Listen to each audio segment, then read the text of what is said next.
YouTube. I'm here today to do a nonfiction November recommendations video. I read nonfiction throughout the whole entire year, but I know not everyone does read nonfiction, so I thought it would be a good idea to make a recommendations video. I'm not going to be covering every subcategory of nonfiction. So if you want a recommendation about a topic that I'm not covering, please feel free to leave a comment in the description below, and I will be happy to make a recommendation, because this isn't going to cover everything that all the different categories that I read. And I'm not going to go into too in-depth on these books, because I'm going to be recommending quite a few. And so the first category of books I'm recommending is graphic novels. I thought, because not everyone reads nonfiction, or some people are intimidated by it, or they don't want to read a big book on a topic. And so I thought this would be a good introduction to nonfiction. So the first one is A Fire Story by Brian Fies, and this is all about, and he also drew this, illustrated this graphic novel, and it's focusing on the Napa Valley fire. And his house was destroyed, but he doesn't just focus on himself. He also talks about his neighborhood and the town, and how when you think of Napa Valley and the wine country, you think of very wealthy people. But he also covers people of different statuses who were dealing with the fire in their homes, and how they're dealing with it now. So there's a couple interviews with people where he's drawn the person and has their own quote on their experience with the fire. And I know I said I was going to start with graphic novels, but I thought this would pair really well with that book. With that graphic novel is The Race to Extinguish a Deadly Epidemic of Fire, Megafire by Michael Kotis. And this is all about why wildfires are becoming a lot more prevalent and massive in the current day. I know when I was living in California, it felt like each and every year the wildfire was record breaking for that year, and each year was topping the year before that. And so this is all about why that is, and what measures we're taking to try to resolve that if we can, and what should we be doing in the future, and how different tactics that they're using could be better, could be different. So yeah, this was very interesting.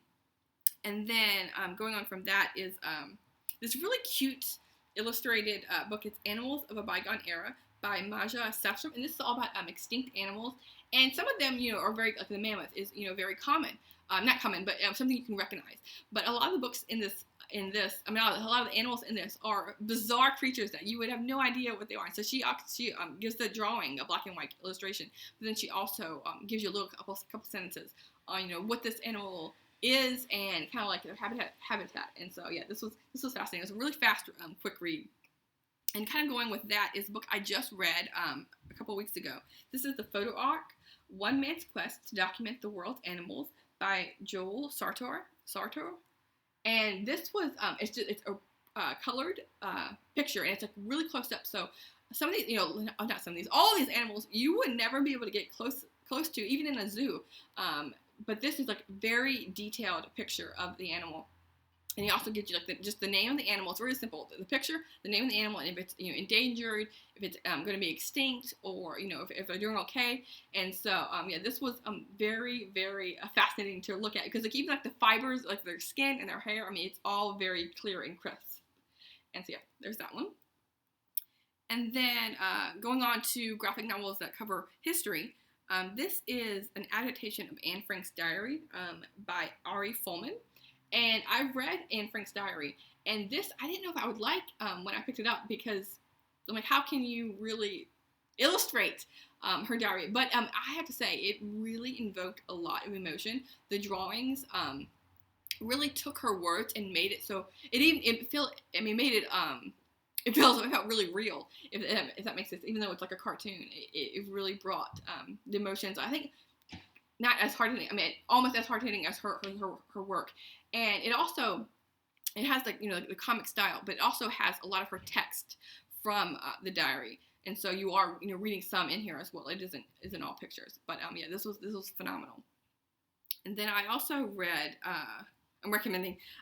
This also has text. So it has pictures, and then also has a couple pages of text intermingled in the story. This is The Faithful Spy, and the Plot to Kill Hitler by John Hendricks. And I knew a bit about this story before reading it, because I've read a couple World War II books, but I didn't know much about the spies and the assassins behind the attempt to kill Hitler. And so this really goes in depth in that. And so like I said, you'll get pictures, but then you also get some text from their own diaries and letters. So it makes you be able to connect more with the people other than just seeing their picture on like the comic strip. And then the last one I want to recommend that's a graphic novel is one that's a trilogy, and I've only read the first book. This is March and it's all about John Lewis, and it was Andrew Aiden and Nate Powell are the authors, and this is all about his journey, John Lewis's journey to becoming involved in politics and the civil rights movement. And this, in the first book, it's focusing on his childhood and how he became interested in politics. And so I do plan on reading probably book 2 and 3 for Nonfiction November to finish up that trilogy. And so then moving on to nature, I'm only going to talk about what I love the nature category. I can make a whole hour, like I said, an hour-long video on nonfiction. I can make a whole hour-long video on nature writing. But this is one that really sparked my interest in nature writing. This is One Day on Beetle Rock by Sally Carriger. If I'm going to mention one nature book, I have to mention her. I love this author. And so this one, it's a very simple premise. It's focusing on Beetle Rock and all the different animals that live around this rock, and the different animals that are prey, and how they're all interconnected. And it's just like so each chapter focuses on a different animal and the different animals they come in contact with.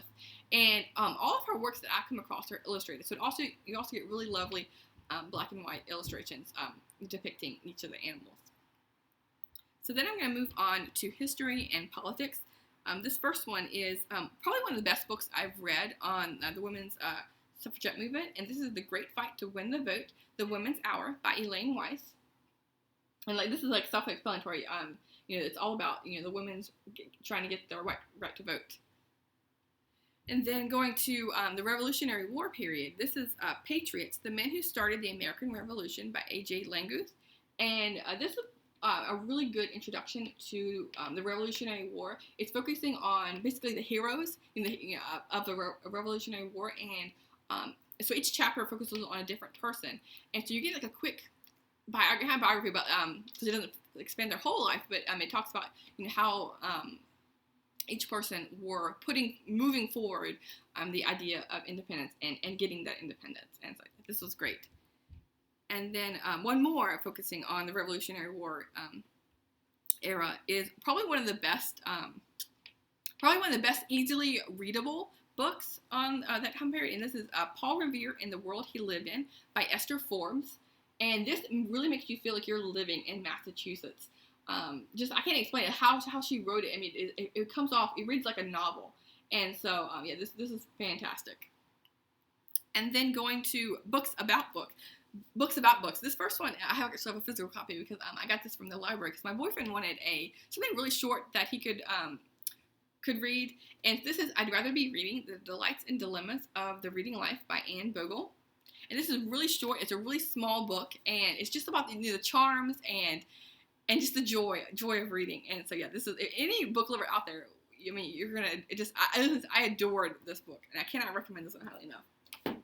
And then this next one is a book about publishing. I read this earlier this year. This is Avid Reader Alive by Robert Gottlieb, and he was he's a publisher, the New Yorker, and he's also has been involved with a lot of famous people, including Bill Clinton and the author Robert Caro. And so it's all about how he was raised as a reader, and his life and work of involving books and authors. And this was really kind of eye-opening to the world of publishing.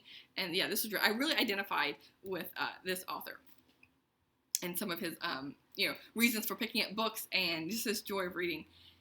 This next one is one that I've seen on BookTube quite a bit, and because it was a book that came out this year. And this is The Library Book by Susan Orlean.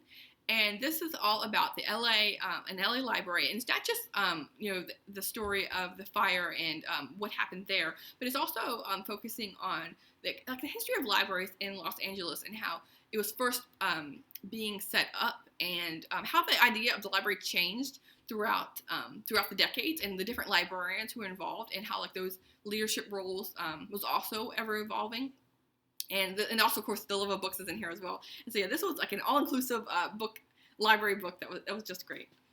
And I have two more to talk about that are biographies of authors, and this is Prairie Fires: The American Dream, Dreams of Laura Ingalls Wilder. This is by Carolyn Fraser.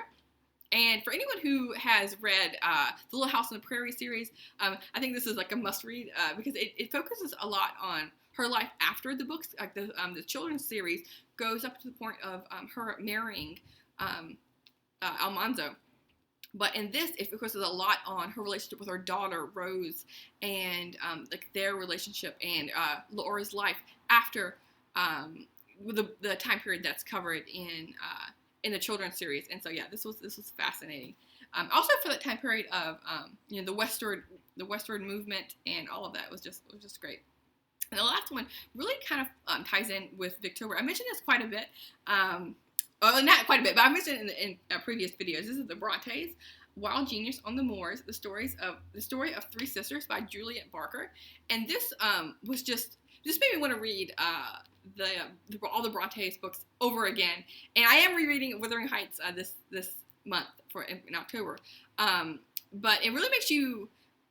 It's eye-opening to how what their mindset was, and like because it talks about it's a biography, so it talks about their life, and also like the bond. It really focuses on the bond of the siblings, and not only just the daughters, but also they had a brother, and how they're all writers, and how it is all focusing on how they grew up writing. And so a lot of their stories, it wasn't just like one person writing a story, they all were collaborating to create a story. That part was fascinating as well.